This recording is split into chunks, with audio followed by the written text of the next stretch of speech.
सिद्धि की शादी के बाद वो ससुराल चली जाती है। पीछे रह जाती है भाभी रानी।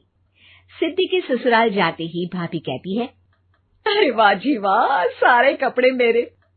हाय रे पैंट, अरे वाह वाह, मजा आ जाएगा। अरे ये सिद्धि की अलमारी के सामने खड़े होकर क्या बड़बड़ा रही है? जा जाकर देख मेहमानों को विदाई की मिठाई मिली कि नहीं। अब हाँ माँ जी, क्यों नहीं, लेकिन पहले कपड़े तो बदल लूं। अब रानी आ जाती है सिद्धि के उन कपड़ों में जो वो ससुराल जाने से पहले घर छोड़ जाती है। अरे रानी, कुछ दिन रुक जाती।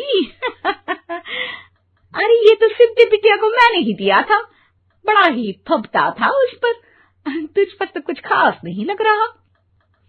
अब वो ना मेरे सारे कपड़े गीले थे तो सोचा पहन लूं।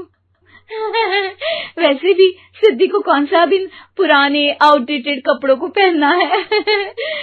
वैसे भी ये सूट तो मैंने तभी पहना था, वैसे खास है भी नहीं ये।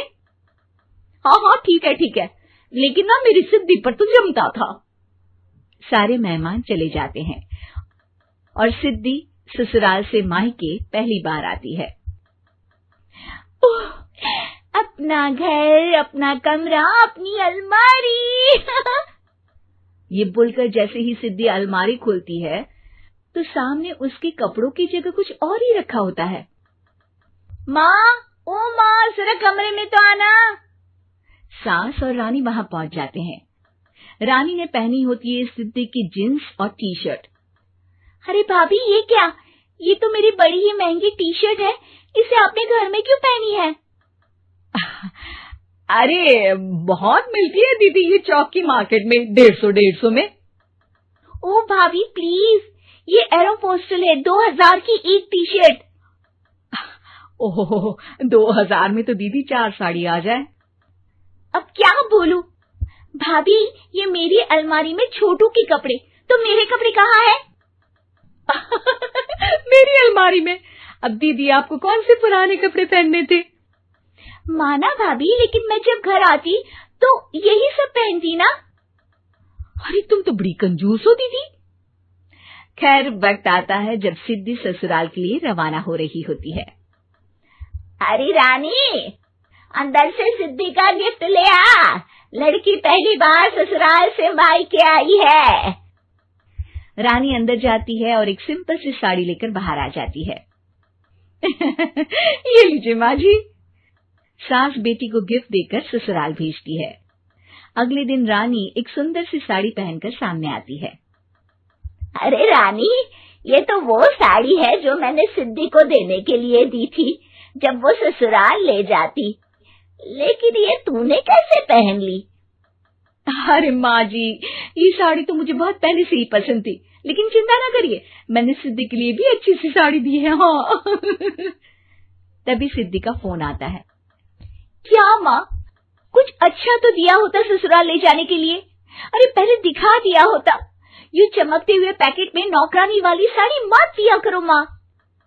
अरे बेटे, वो तेरी भाभी ने ना गलती से उससे पैकेट बदल गया। हाँ, मैं कल ही तेरे भाई के हाथ से तेरा वाला पैकेट भेज दूंगी। अरे रहने दो माँ, आई एम श्योर भाभी ने अभी वही साड़ी पहनी होगी जो तुमने मेरे लिए रखी थी। तुम तो समझ नहीं पाई उनको। खैर छोड़ो, मैं ज्यादा बोलती अच्छी नहीं लगती, रहने दो, आपको उन्हीं के साथ रहना है, फिर बात करेंगे। सास को रानी पर गुस्सा आ जाता है। वो उसके कमरे में जाती है जहाँ वो शादी का एल्बम देख रही होती है।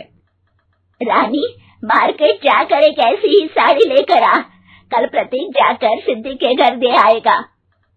अरे क्यों माँ जी, कितनी साड़ी देनी है दीदी को? यहाँ कोई सेल लगी है क्या? अरे चुप कर, मेरे बेटी के हिस्से की साड़ी खुद पहन ली, अब ज्यादा ज्ञान बांट रही है। एक दिन सिद्धि का फोन आता है।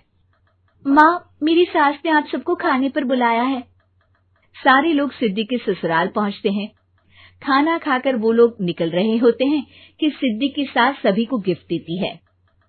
अरे बहन जी, बेटी के घर का खाना खा लिया, यही बहुत है जो आप ऊपर से गिफ्ट भी दे रही है। अरे बहन जी, आप भी कहाँ इन बातों पर विश्वास कर रही हैं। सास सभी को गिफ्ट देती है, लेकिन रानी को जो साड़ी देती है वो अजीब सी हरे रंग की लाल रंग के बड़ी छाप वाली होती है। अरे छी, ये कौन पहनेगा? सासू माँ को तो जरी वाली इतनी सुंदर और मेरे लिए ये नौकरानी वाली। अरे भाभी, दरअसल मैं जब भी घर आती थी आप वापसी में ऐसी ही साड़ी देती थी ना, तो माँ ने सोचा कि आपको आपकी पसंद की ही साड़ी क्यों ना दी जाए। बेचारी रानी, बोलती भी तो क्या। सिद्धि और सास रानी का चेहरा देखकर हंसने लगती है, तो रानी समझ जाती है कि अपने ही बिछाए जाल में वो फंस चुकी है।